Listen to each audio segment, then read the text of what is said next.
மக்களவையில் ஆபரேஷன் சிந்தூர் தொடர்பான விவாதத்தில் மத்திய உள்துறை அமைச்சர் அமித் ஷா உரையாற்றி வருகிறார். அந்த காட்சிகளை பார்க்கலாம். आतंकवादी सेना, सीआरपीएफ और जम्मू कश्मीर पुलिस के संयुक्त अभियान में ऑपरेशन महादेव में मारे गए और माननीय अध्यक्ष जी, ये जो सुलेमान है, ए श्रेणी का लश्कर तोयबा का कमांडर था। पहलगाम हमले में और गगनगिर आतंकी हमले में वो लिप्त था। इसके ढेर सारे सबूत हमारी एजेंसियों के पास है। अफगान ए श्रेणी का लश्कर तैयबा का आतंकवादी था और जिब्रान भी ए ग्रेड आतंकवादी था। और माननीय अध्यक्ष जी, मैं सदन को और सदन के माध्यम से पूरे देश को बताना चाहता हूं, जिन्होंने बैसरन घाटी में हमारे प्रवासियों को, नागरिकों को मारा था, ये तीनों आतंकवादी ये थे और तीनों मारे गए।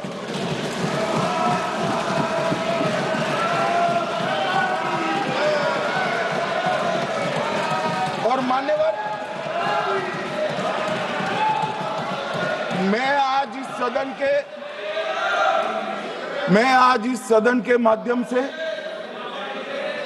सेना के पैरा 4, सीआरपीएफ के सारे जवान जो अभियान में शामिल थे और जम्मू कश्मीर पुलिस के जो जवान थे, वो सभी को सदन और पूरे देश की ओर से बहुत बहुत साधुवाद देना चाहता हूं।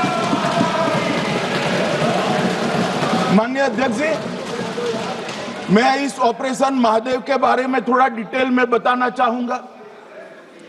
ऑपरेशन महादेव की शुरुआत 22 मई 2025 को, एक प्रकार से तो जिस दिन हत्या हुई थी उसी दिन रात को 22 मई 2025 को हुई। जिस दिन हत्या हुई थी उसी दिन रात को एक सुरक्षा मीटिंग की गई थी जम्मू कश्मीर में। ये पूछ रहे थे, कोई गए नहीं, सिर्फ राहुल गांधी गए। अब आपकी आंख कौन से चश्मे से देख रही है मुझे मालूम नहीं। माननीय अध्यक्ष जी, 1 बजे हमला हुआ, मैं 5:30 बजे श्रीनगर में उतर चुका था। माननीय अध्यक्ष जी, अरे सुनो, मैं बताता हूँ ना 22 में, सुनो ना प्लीज, धैर्य रखकर सुनो, हमने आपको नहीं टोका है, सुनना पड़ेगा भाई, ऐसे नहीं चलेगा। सभी सुरक्षा बल, सेना, CRPF, BSF, Jammu Kashmir police, और सबसे पहले उसमें निर्णय किया गया कि जो नृशंस हत्यारे हैं वो देश छोड़कर पाकिस्तान भाग न पाए, इसकी हमने पुख्ता व्यवस्था की और भागने नहीं। 22 मई को आईबी के पास एक ह्यूमन इंटेल आई और एक क्षेत्र के अंदर, दाची गांव क्षेत्र के अंदर आतंकवादियों की उपस्थिति की सूचना मिली। आईबी और सेना द्वारा दाचीकाम क्षेत्र में अल्ट्रा सिग्नल कैप्चर करने के लिए जो इंस्ट्रूमेंट हमारी एजेंसियों ने बनाए हैं, इसके द्वारा इस सूचना को पुख्ता करने के लिए मई से 22 जुलाई तक लगातार प्रयास किए गए। ठंड में ऊंचाइयों पर हमारे सेना के अधिकारी पैदल इनके सिग्नल प्राप्त करने के लिए घूमते रहे, आईबी के अफसर भी घूमते रहे, सीआरपीएफ भी घूमती रही, और मान्यवर 22 जुलाई को हमें सफलता मिली। सेंसर्स के माध्यम से आतंकवादी होने की पुष्टि मिल गई। तीनों के नाम मैंने बताए हैं, सुलेमान उर्फे फैजल जट, अफगान और जिब्रान। मान्यवर, वो तो एक आशंका थी कि यही लोगों ने घटना की है, मगर मैं बाद में एनआईए की जांच पर आता हूं, एनआईए ने पहले से ही इनको, जिन्होंने आसरा लिया था, वो लोगों को गिरफ्तार कर रखा था। उनको खाना पहुंचाने वाले लोगों को अपने कब्जे में रखा था। तो जब आतंकवादियों के शव श्रीनगर आए, इनसे पहचान कराई गई। 4 लोगों ने पहचान लिया, यही 3 लोग थे जिन्होंने पहलगांव में आतंकी घटना को। मगर हमने इस पर भी भरोसा नहीं किया मान्यवर, कोई जल्दबाजी नहीं की। हमने जो आतंकी घटना स्थान से कारतूस मिले थे, वो कारतूस का एफएसएल रिपोर्ट पहले से करा कर रखा था और चंडीगढ़ सेंट्रल एफएसएल के अंदर बैलिस्टिक रिपोर्ट के आधार पर उनका रिपोर्ट तैयार था। जब ये कल आतंकवादी मारे गए, इनकी 3 राइफलें पकड़ी गई। एक M9 अमेरिकन राइफल थी और 2 AK-47 राइफल थी। जो कारतूस मिले थे वो भी M9 और AK-47 के भी थे, मगर हमने इससे भी संतोष नहीं माना। ये राइफलों को एक विशिष्ट विमान के द्वारा कल रात को 12 बजे चंडीगढ़ पहुंचा गया और पूरी रात फायरिंग कर इसके भी खाली खोखे जनरेट किए गए।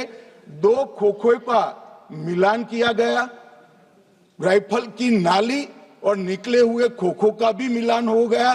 तब ये तय हो गया कि इन्हीं 3 राइफलों से हमारे निर्दोष नागरिक मारे गए। और मान्यवर, आज मैं सदन को बताते हुए बहुत खुश हूं। मोदी जी ने ऑपरेशन सिंदूर कर आतंकवादियों को जिन्होंने आतंकवादियों को भेजा था, उनके आकाओं को जमीन में मिलाने का काम किया था। सेना और सीआरपीएफ ने वो आतंकवादियों को भी समाप्त कर दिया। और मान्यवर,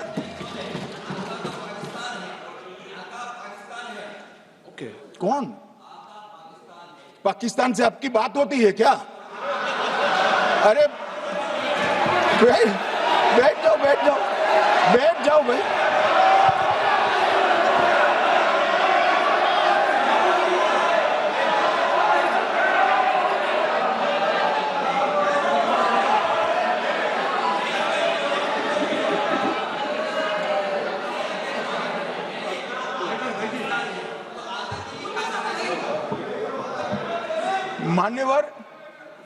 मान्यवर, मैं बताता हूं कैसे इनके आका मारे गए, वो भी नाम के साथ बताता हूं, जगह के साथ बताता हूं, घंटे, मिनट और सेकंड के साथ बताता हूं। मान्यवर, मैं तो अपेक्षा करता था कि जब एक सूचना सुनेंगे, पक्ष विपक्ष में खुशी की लहर दौड़ जाएगी, मगर ये स्याही पड़ गई इनके चेहरे। क्या है मान्यवर, किस तरह की पॉलिटिक्स? भाई, आतंकवादी मारे गए, आपको इसका भी आनंद नहीं है?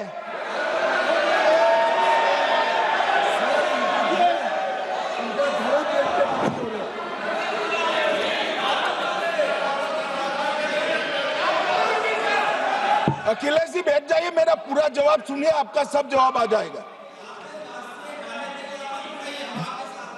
भाई, आप आतंकवादियों का धर्म देखकर दुखी मत होइए।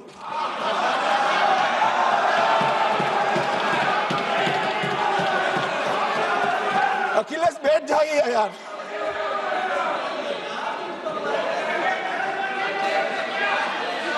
अखिलेश जी बैठ जाइए।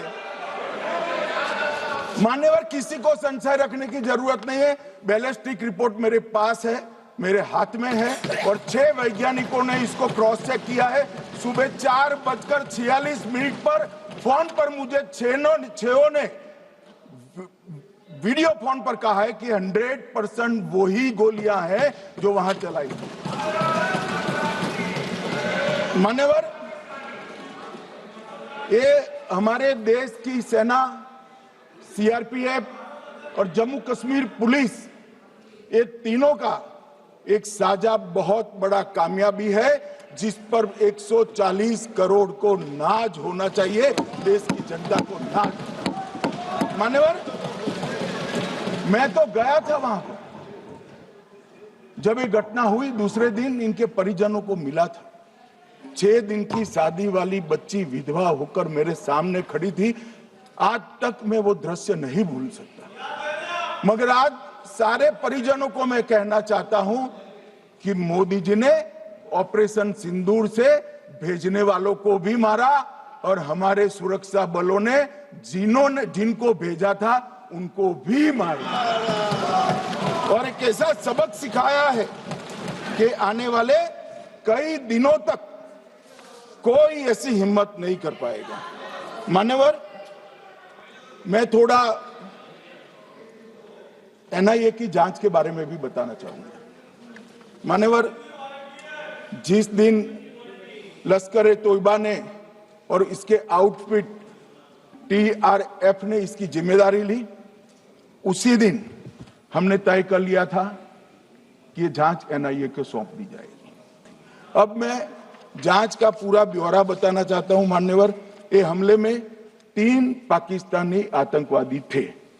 हमले में 2 AK-47 और 1 M9 कार्बाइन का प्रयोग किया गया था और अब जो पकड़े गए हैं इसके सुलेमान के कारण एप्को का मामला भी आज रिजॉल्व हो रहा है और आतंकवादियों को पनाह देने वाले 2 स्थानीय लोगों को भी इस केस में पकड़ लिया गया है। अब मान्यवर, कल पूछते थे कहां से आए, कहां गए, किसकी जिम्मेदारी है। भाई, जिम्मेदारी हमारी ही है, हम सरकार में हैं, हमारी ही जिम्मेदारी। मगर मैं पूछता हूं, जब आप सरकार में थे तब क्या क्या हुआ था, इसकी जिम्मेदारी किसकी थी और क्यों निर्वहन नहीं किया, वो भी बाद में पूछूंगा। जरा धीरज से सुनना।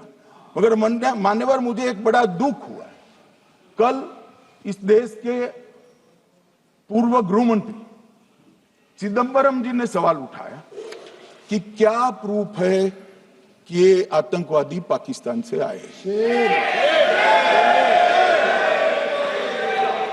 और मान्यवर कब उठाया, जब संसद में चर्चा होने वाली थी। क्या कहना चाहते हैं चिदंबरम साहब, किसको बचाना चाहते हैं? पाकिस्तान को बचाकर आपको क्या मिलेगा? वो ये कह रहे हैं कि और क्या है, मत जवाब दो।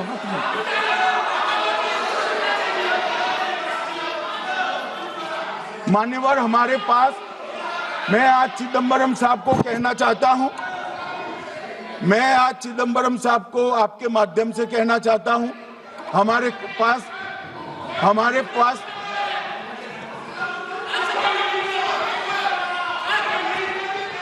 मान्यवर, हमारे पास प्रूफ है, वो भी मैं सदन के सामने रखना चाहता हूं कि तीनों पाकिस्तानी थे।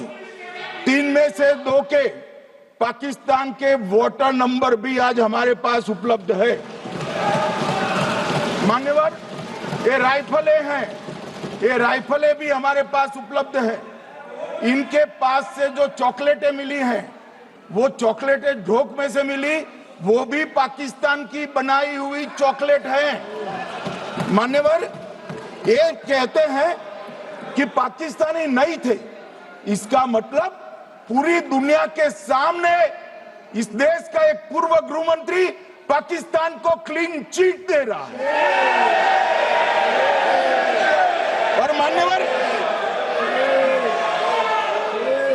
और मान्यवर, वो पाकिस्तानी आतंकवादी नहीं थे, ऐसा बोलकर श्री चिदंबरम अगर पाकिस्तानी आतंकवादी नहीं थे तो पाकिस्तान पर हमला क्यों किया, वो भी सवाल खड़ा कर रहे हैं। मान्यवर, आज पूरी दुनिया ने हमारे संसद सदस्य गए थे, स्वीकारा था कि हमला पाकिस्तान ने किया है, और इस देश का गृह मंत्री जो कांग्रेस पार्टी से आता है वो कहता है कि क्या सबूत है। अरे, मुझसे मांगते, मैं दे देता, टीवी से मांगते हैं, पूरी दुनिया के सामने उजागर करते हैं, शख्स सुबह खड़ा करते हैं। पाकिस्तान को बचाने का इनका ये षड्यंत्र आज 130 करोड़ लोग जान रहे हैं। बच नहीं पाओगे आप लोग, बच नहीं पाओगे। मान्यवर,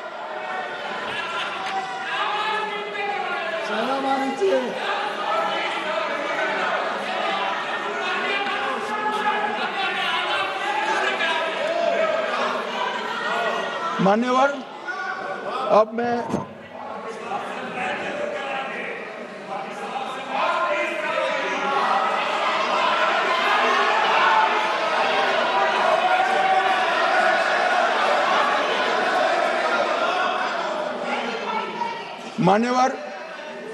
अब मैं पहलगांव आतंकी हमला और ऑपरेशन सिंदूर, ये दोनों घटनाक्रम के लिए मान्यवर ये अभी से थक जाते हैं।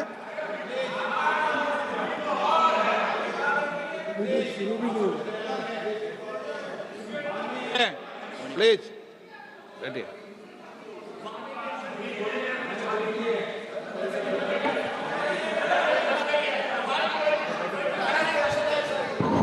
मान्यवर, मैं आपके माध्यम से कहना चाहता हूं, थोड़ा धैर्य रखे भैया, अभी तो शुरू हुआ है, अभी तो शुरू हुआ है। मान्यवर, मैं पहलगांव आतंकी हमला और ऑपरेशन सिंदूर के बारे में पूरा घटनाक्रम बताना चाहता हूं। कल ढेर सारे सवाल उठाए। वैसे तो मुझे लगता था कि कल रक्षा मंत्री जी के भाषण के बाद शायद कांग्रेस पार्टी सपोर्ट में भाषण देना शुरू करेगी और अगर थोड़ी बहुत जनता की इच्छा की परख होती तो वो ही करते, मगर नहीं करा, क्योंकि रक्षा मंत्री जी ने बहुत बारीकी से ऑपरेशन सिंदूर की सफलता, इसकी जरूरियात, इसकी प्रासंगिकता और इसके परिणाम, इसके बारे में बहुत अच्छे तरीके से सदन के माध्यम से पूरी देश की जनता के सामने रखा जाए। मगर फिर भी उन्होंने बहुत सारे सवाल किए।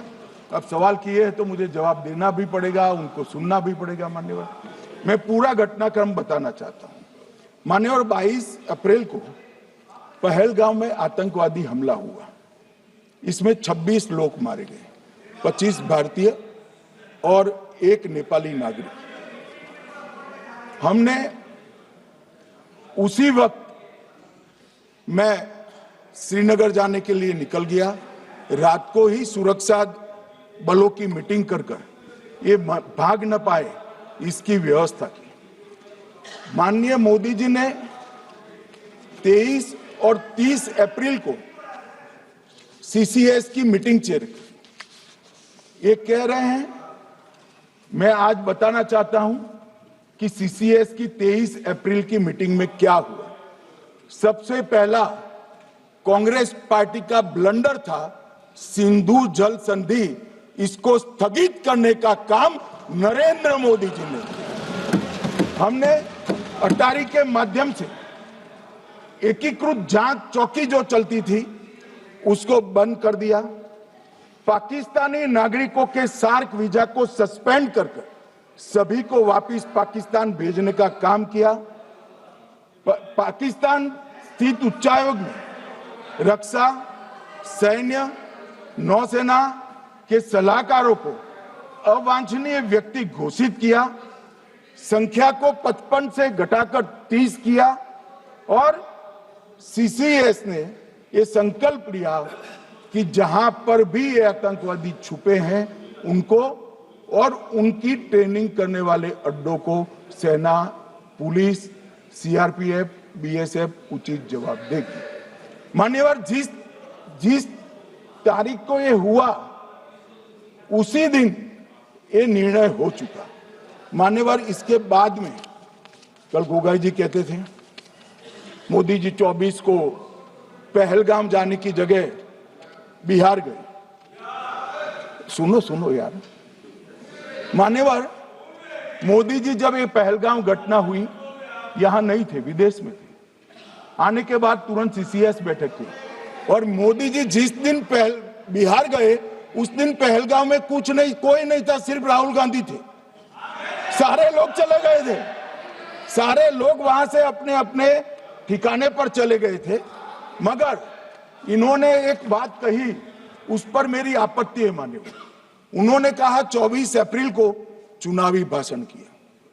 मान्यवर, देश का नेतृत्व करने वाले देश के प्रधानमंत्री की फर्ज होती है कि देश की संप्रभुता पर, देश के नागरिकों पर अगर ऐसा जघन्य हमला होता है तो जनता की भावनाओं के अनुरूप जवाब देना चाहिए। मान्यवर, मैं आज आपकी परमिशन से मोदी जी के बिहार भाषण के कुछ अंश पढ़ना चाहता हूं। कोट अनकोट है। 22 अप्रैल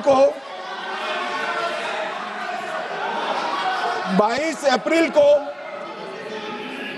पहलगाम का यह हमला केवल निहत्थे पर्यटकों पर नहीं बल्कि पूरे भारत की आत्मा पर एक दुस्साहसपूर्ण प्रहार है। आतंकवाद के प्रति दृढ़ और कड़ा रुख आतंकियों और इसके हमले की साजिश रखने वालों की कल्पना से भी बढ़कर उनको सजा दी जाए। मान्यवर, महत्वपूर्ण है आतंकियों और इसकी साजिश रचने वाले दोनों को। आतंकियों की बची खुची जमीन भी मिट्टी में मिलाने का समय आ गया है। 140 करोड़ भारतीय इस बात के लिए एकजुट है कि आतंक के आकाओं की कमर तोड़ दी जाएगी। भारत हर एक आतंकवादी और उनके समर्थकों की पहचान करेगा, उनका पता लगाएगा और उन्हें दंडित करेगा।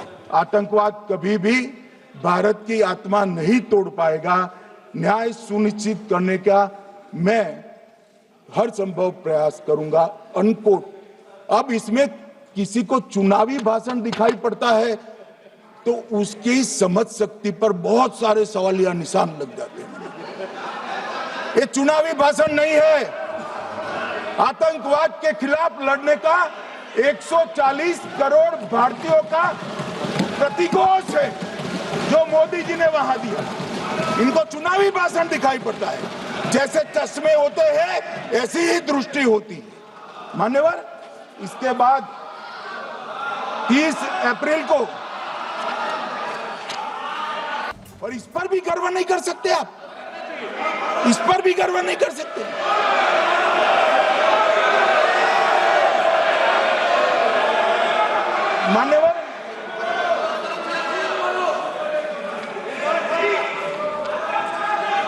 मान्यवर 7 मई को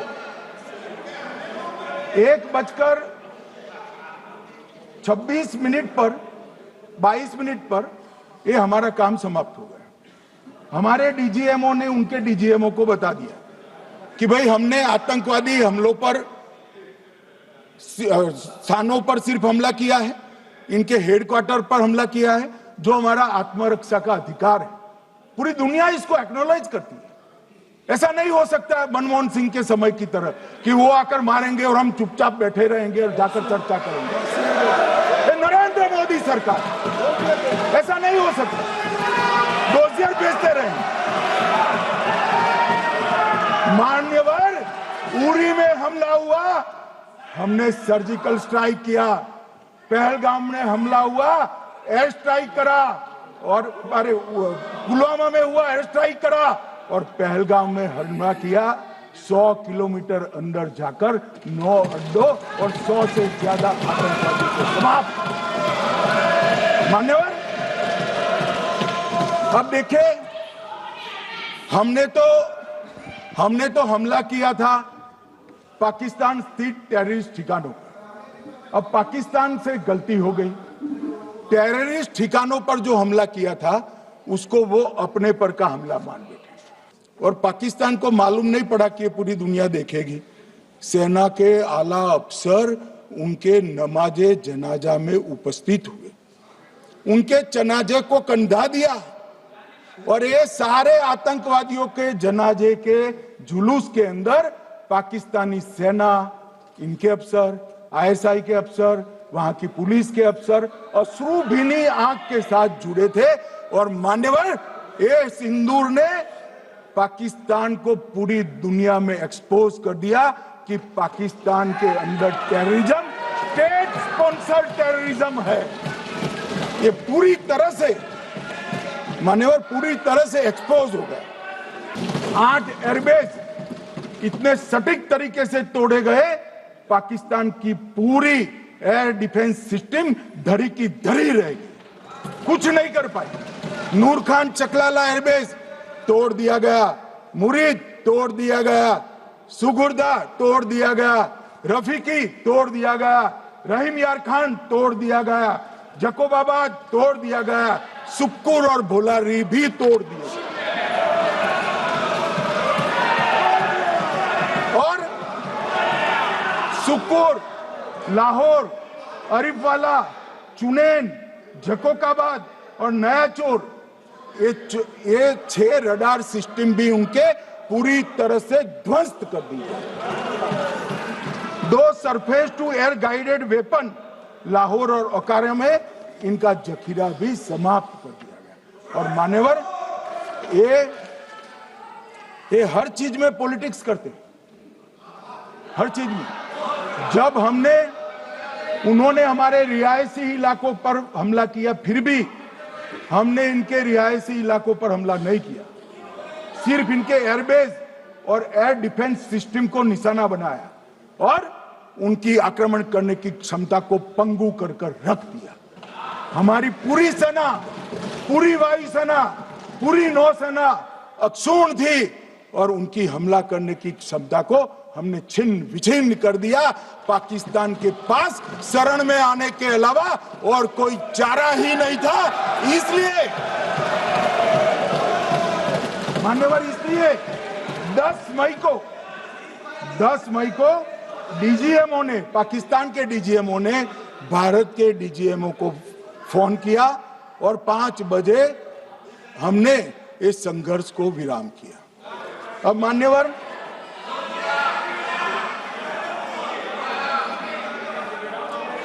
ये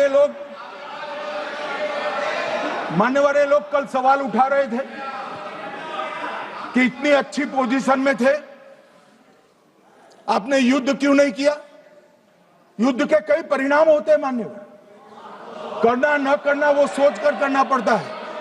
मगर मैं इसी देश के इतिहास से कुछ घटनाएं बताना चाहता हूं। 1948 में मान्यवर, कश्मीर में हमारी सेनाएं निर्णायक बढ़त पर थी।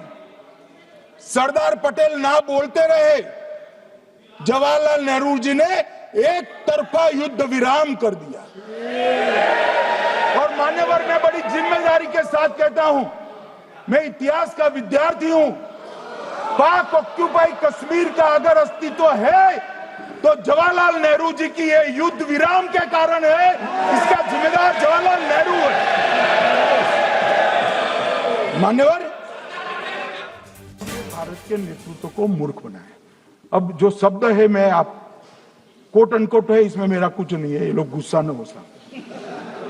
आई told her into bracket Indira Gandhi, Indira ji को कहा that he into bracket Bhutto के लिए, he has made monkey out of you. समझ में आता है? ये फील्ड मार्शल साहब ने कहा है मान्यवर, और ये हमें सिखा रहे, ये नहीं किया, वो नहीं किया, फलाना नहीं किया, ठिकाना नहीं किया।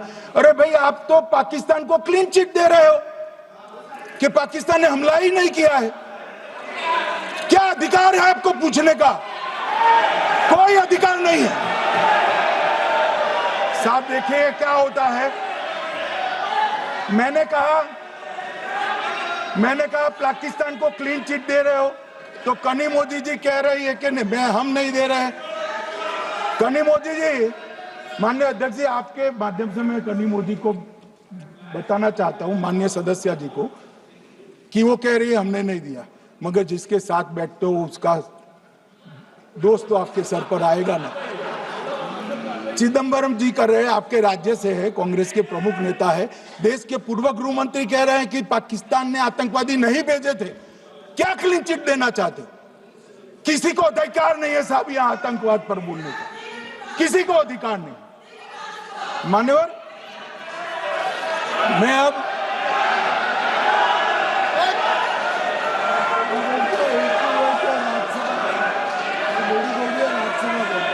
मान्यवर, मैं उनको बताना चाहता हूं अभी आधा भी नहीं हुआ है, जरा सुनो।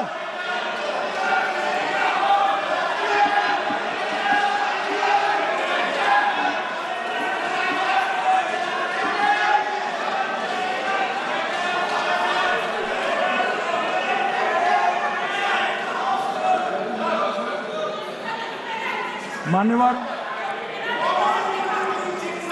62 के चिन्ह में क्या हुआ, 62 के युद्ध में क्या हुआ? मान्य, ये अभी कल कुछ कांग्रेस के सदस्य चीन का सवाल पूछ रहे थे, मैं आज पूछना चाहता हूं 62 के युद्ध में क्या हुआ? 38,000 वर्ग मीटर, पूरा सदन ध्यान से सुने, 38,000 वर्ग मीटर अक्साई चीन का हिस्सा चीन को दे दिया गया, और वर्ग किलोमीटर ही बोला, वर्ग किलोमीटर। और मान्यवर, ऐसी ही चर्चा उस वक्त सदन में हुई, मैं तो बड़ी गंभीरता से जवाब दे रहा हूं, मुझे बोलने नहीं देते। जवाहरलाल नेहरू जी ने क्या कहा? वहां घास का एक तिनका भी नहीं उगता है, वो जगह को क्या करे? तो एक संसद सदस्य ने, नेहरू जी का सर मेरे जैसा था, महावीर प्रसाद त्यागी जी ने कहा कि आपके सर पर भी एक बाल नहीं, वो चीन बेच दे क्या? मान्यवर इस तरह से जवाब देते थे, नॉन सीरियस टाइप के जवाब। और कल गोगोई जी बड़ा बड़ा उछल उछल कर बोल रहे थे। अरे गोगोई जी, आपको मालूम है उन्होंने चीन के बारे में, आसाम के बारे में क्या क्या था? आसाम को आकाशवाणी पर बाय बाय कह दिया था। रिकॉर्डिंग है, रिकॉर्डिंग है।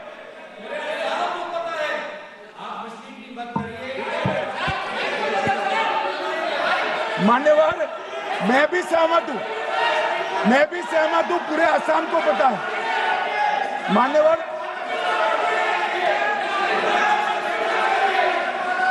मान्यवर,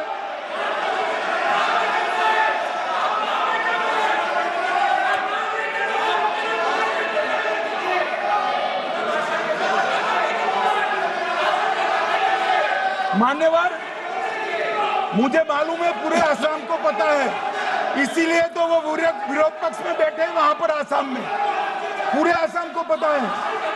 और मान्यवर,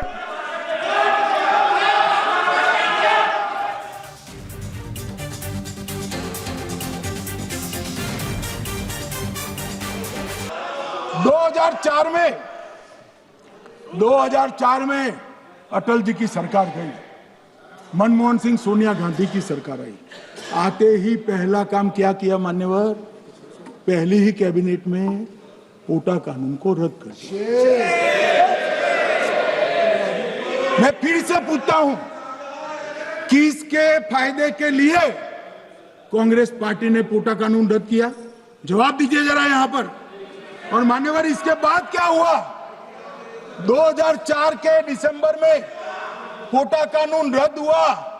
2005 में अयोध्या में रामलल्ला के टेंट पर हमला हुआ, आतंकवादी मारे गए। मुंबई लोकल ट्रेन 2006-5 में रामलल्ला पर हमला, 6 में मुंबई ट्रेन में बम धमाके 187 लोग मारे गए। 2006 डोडा उधमपुर में हिंदुओं पर हमला, 34 लोग मारे गए। 2007 हैदराबाद 44 लोग मारे गए।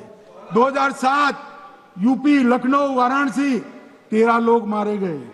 रामपुर सीआरपीएफ कैंप, वहां पर हमला हुआ 2008 में।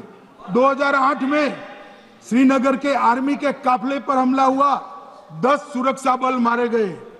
मुंबई आतंकी हमला 2008 में हुआ, 246 लोग मारे गए। जयपुर में 8 बम धमाके हुए, 64 लोग मारे गए। 2008 में अहमदाबाद में 21 बम धमाके हुए, 57 लोग मारे गए। दिल्ली में 2008 में 5 धमाके हुए, 22 लोग मारे गए। और पुणे की जर्मन बेकरी 17 लोग मारे गए। वाराणसी में 10 में धमाका हुआ, 11 में मुंबई में 3 धमाके हुए, 27 लोग मारे गए। अब मैं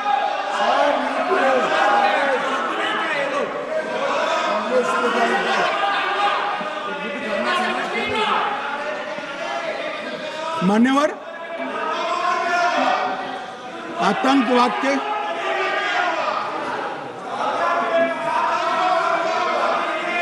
मान्यवर आतंकवाद के खिलाफ लड़ाई होती, कभी वो हमला करते हैं, मगर सवाल ये है कि इन्होंने 5 से 11 के बीच में 27 जघन्य हमले किए, 1000 के करीब करीब लोग मारे गए।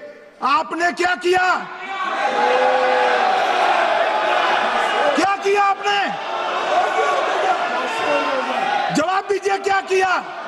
और मैं राहुल गांधी जी को चैलेंज देना चाहता हूं, इन्होंने इस आतंकवादी हमलों के खिलाफ उनकी सरकार ने जो कदम उठाए, यहां खड़े रहकर हिम्मत से बताए देश की जनता को। कुछ नहीं किया मान्यवर। ये यहां से आतंकवादियों की फोटो पाकिस्तान भेजते रहे, डोजियर भेजते रहे। और मान्यवर ये कहते हैं कि आपके समय में भी हमले हुए। मैं उनको अंतर समझाना चाहता हूं, वो देख नहीं पा रहे। मान्यवर, हमारे समय में जो भी आतंकवादी घटना हुई, पाक प्रेरित और कश्मीर सेंट्रिक हुई। देश के हिस्से में 2014 से 2025 तक एक भी घटना नहीं हुई है मान्यवर। ये नरेंद्र मोदी सरकार है मान्यवर। और कश्मीर में भी आज स्थिति ऐसी हुई है, उनको पाकिस्तान से आतंकवादी भेजने पड़ते हैं। कश्मीर में आतंकवादी अब हमारे नहीं बनते हैं मान्यवर। और मैं सलमान खुर्शीद जी को भी याद करना चाहता हूं। एक बार मैंने बड़े सवेरे में नाश्ता करता था, टीवी पर उनको रोते हुए देखा। मुझे लगा क्या हुआ, कोई बड़ी घटना हो गई। तो रोते रोते वो श्रीमती सोनिया गांधी के घर से बाहर आए कि बाटला हाउस की घटना देखकर सोनिया जी फूट फूट कर रो पड़ी। अरे रोना था तो शहीद मोहन शर्मा के लिए रोते, बाटला हाउस के आतंकवादियों के लिए रोना आता है। और मान्यवर ये हमें पूछते हैं कि आपने क्या किया। कोई अधिकार नहीं है पूछने का, कोई अधिकार नहीं है मान्यवर। और ये हमें पूछते थे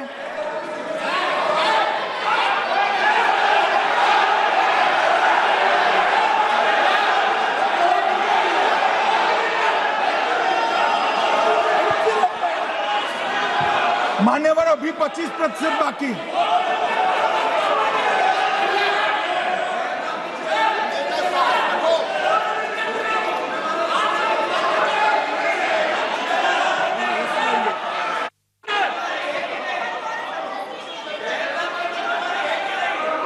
बैठिए, जवाब दे रहे हैं ना आपका, जवाब दे रहे हैं आपका। पहलगांव के बाद जो घटनाक्रम घटित, उसका जवाब दे दिया ना माननीय गृह मंत्री जी ने। आपने पूछा आतंकवादियों क्या हुआ, आतंकवादियों का जवाब दे दिया। क्या पूछना चाहते हैं आप? आपने हर सवाल पूछा, हर सवाल जवाब सुनिए माननीय गृह मंत्री जी। मान्यवर, इन लोगों को कल ऐसा था कि ये जो बेसरन के गुनहगार है वो पाकिस्तान भाग गए। तो बड़े आवाज से पूछते थे, भाग गए भाग गए भाग गए, गृह मंत्री क्या करता है, जिम्मेदारी ले।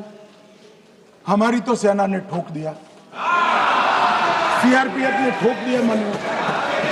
अब मेरा तो जवाब बनना ना देता है ना वो मांगना बनता है, मगर मैं उनको कुछ पूछना चाहता हूं।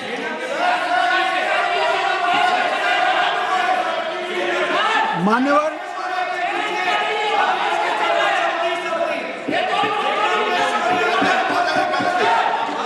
प्लीज, मारेगी तो सेना है ना, सेना अब ऐसे भी मारेगी ना। तो वो भी ये कह रहे हैं सेना और सीआईएसएफ ने मारा।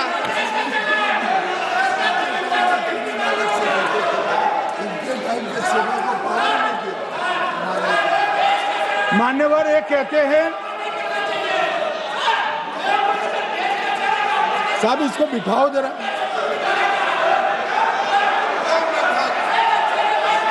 हाँ प्लीज बैठिए बैठिए बैठिए बैठिए बैठिए।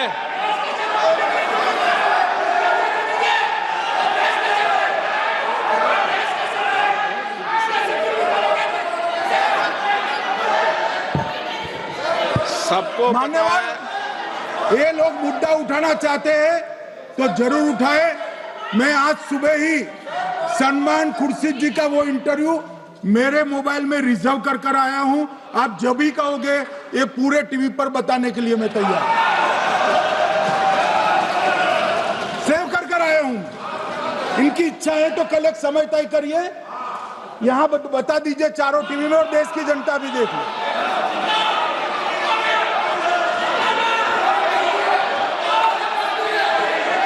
मान्यवर कह रहे हैं बताओ, आप बताओ, बताना है या नहीं बताना? नहीं पूछो ना उनको।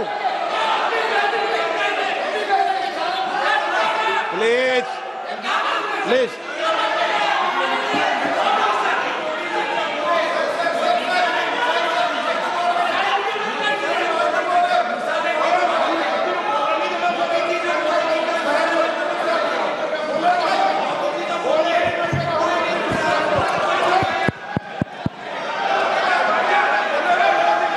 बिट्टू बैठ जाओ। मान्यवर ये पूछ रहे थे कि क्यों भाग गए। अब मेरा समय काफी जाएगा, मैं जरा संक्षिप्त में कहता हूं, घटनाओं पर नहीं जाऊं। दाऊद इब्राहिम कास्कर 1986 में भागा, श्री राजीव गांधी की सरकार।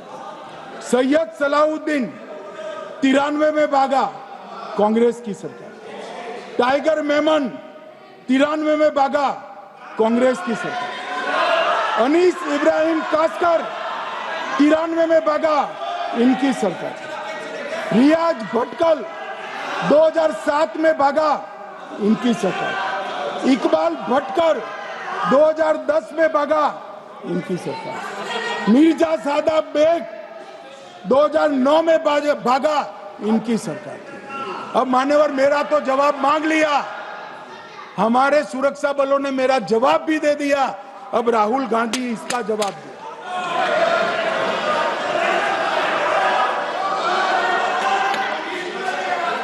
मान्यवर अब मैं कश्मीर के विषय में मैं बात करना चाहता हूं।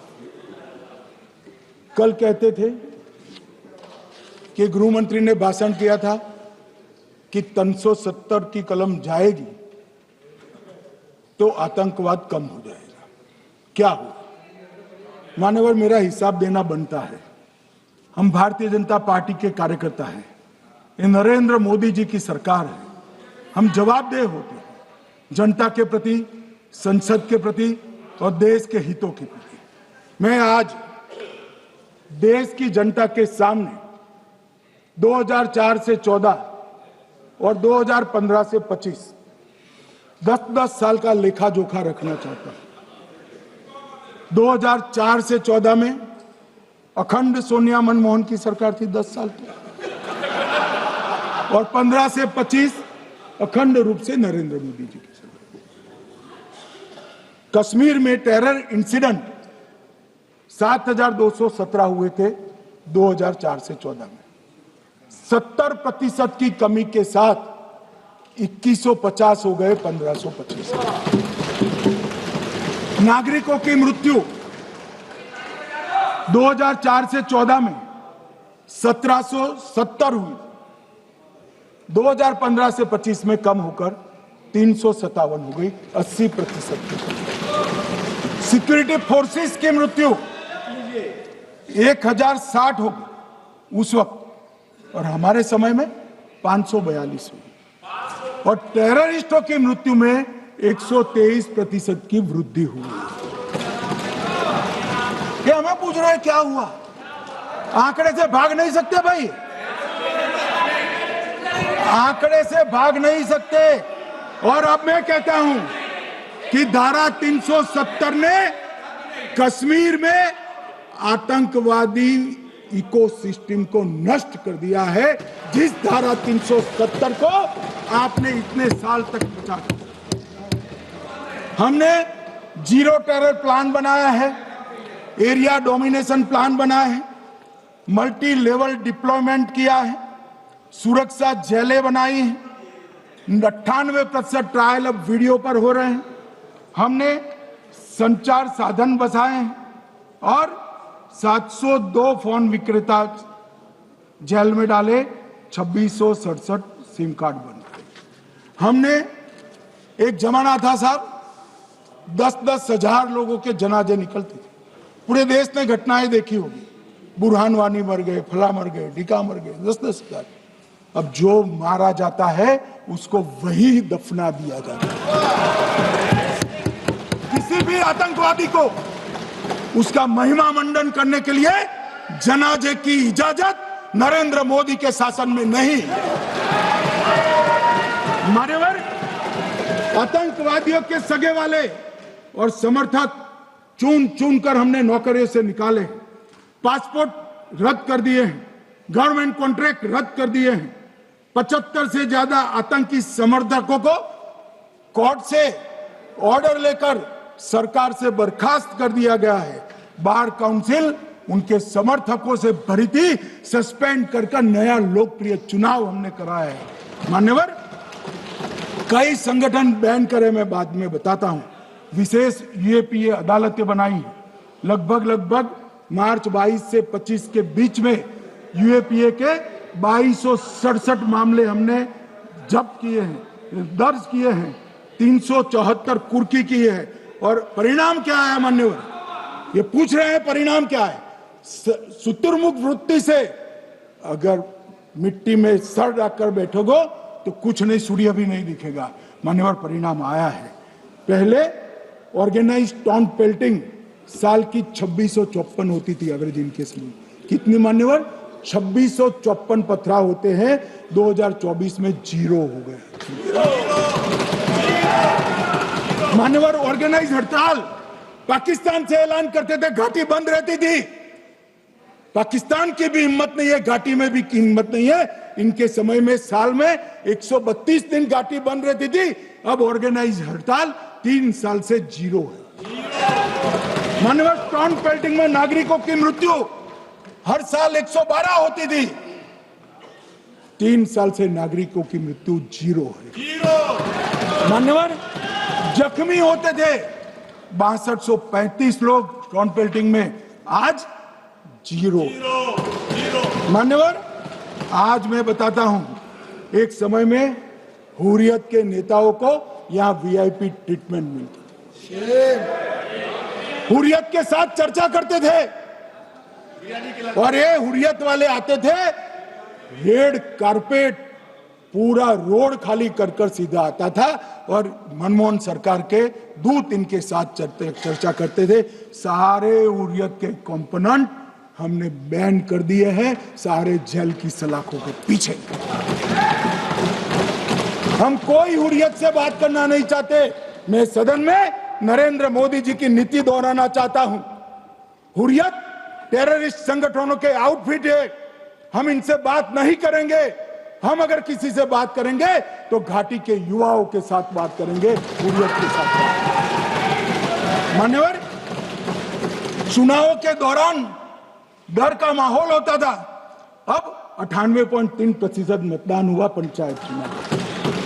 कांग्रेस की बंद बहिष्कार का समय बंद हो गया। सेपरेटिस्ट बात करना चाहते थे, अब वो नहीं कर सकते। और मान्यवर, 2019 के बाद हमने कितने संगठन बैन करे, मैं बोलना चाहता हूं, थोड़ा समय चाहिएगा मान्यवर।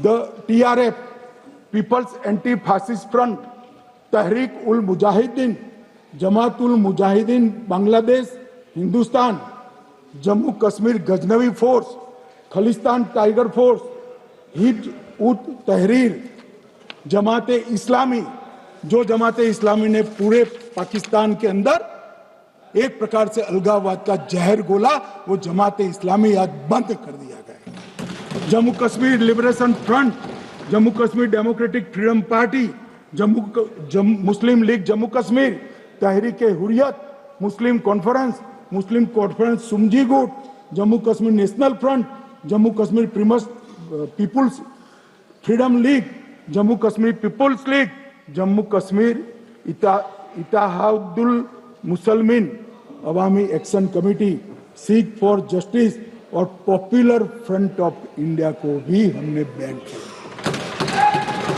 और ये शांति ऐसे नहीं हुई है। और ये कहते हैं कि एक भी घुसपैठ नहीं होती है। कभी गए हो आप पाकिस्तान? तो कई बार गए हो गए आप सीमा पर गए हो? पाकिस्तान तो कई बार गए हो, फिर से बोलता हूं, सीमा पर गए हो, सीमा के माध्यम से पाकिस्तान गए हो। हमारे जवानों की कठिनाई देखो साहब, -43 डिग्री में पहाड़ पर रहकर नदी नालों के बीच में चौकी करते हैं। कोई घुस गए तो क्या हुआ? कोई घुस गया वो बचेगा नहीं। यहां हम उसको या तो अरेस्ट करेंगे या तो एनकाउंटर में वो मारा जाएगा, बचेगा कोई नहीं। इनको सीमा की भौगोलिक कठिनाइयां मालूम नहीं। वहां मान्यवर कई नदी नाले हैं, वेग से पानी आता है, -46 डिग्री टेम्परेचर है, नीचे सुरंगें बनाते हैं। और ये तो ऐसे कह रहे हैं घुस गए। अरे भाई, आपके मन में तो, आपके समय में तो घुसने की जरूरत ही नहीं थी। आप बुलाते थे वीजा देकर, क्यों घुसेंगे? घुसने की जरूरत ही, जैसे आप पाकिस्तान जाते हो वैसे वो यहां आते। मान्यवर, अब ये कैसे हमें पूछ सकते हैं? मान्यवर,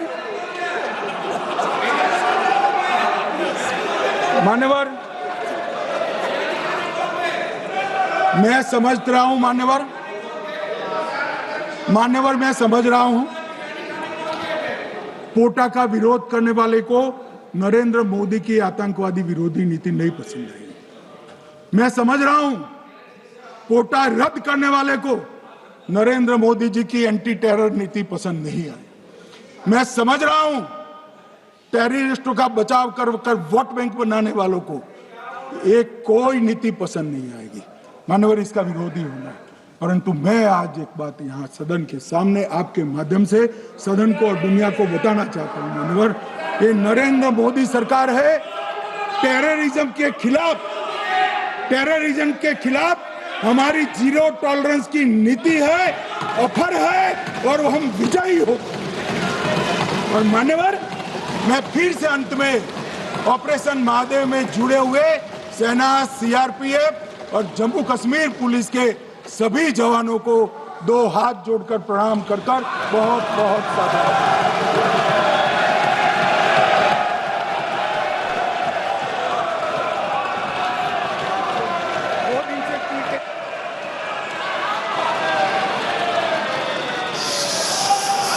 श्रीमती के कनिमोजी, आप उसके बाद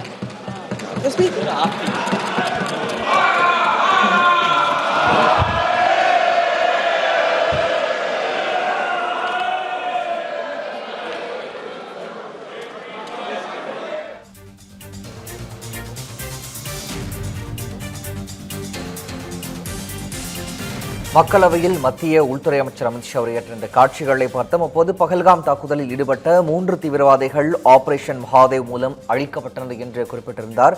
முன்னாள் பிரதமர் நேரு தொடங்கி ராஜீவ்காந்தி, ராகுல் காந்தி வரை சீனா மீதான காங்கிரஸ் அனுதாபம் தொடர்கிறது என்றும் அவர் விமர்சனம் செய்திருந்தார். தொடர்ந்து பேசிய அவர், ஐநா பாதுகாப்பு கவுன்சிலில் சீனா உறுப்பினராக உள்ளது, ஆனால் இந்தியா உறுப்பினராக இடம்பெறாததற்கு நேருவின் கொள்கைகளே காரணம் என்று குறிப்பிட்டிருந்தார். மேலும் அவர் பல்வேறு விஷயங்கள் குறித்து பேசியிருந்த காட்சிகளை பின்னர் செய்தி தொகுப்பில் விரிவாக பார்க்கலாம்.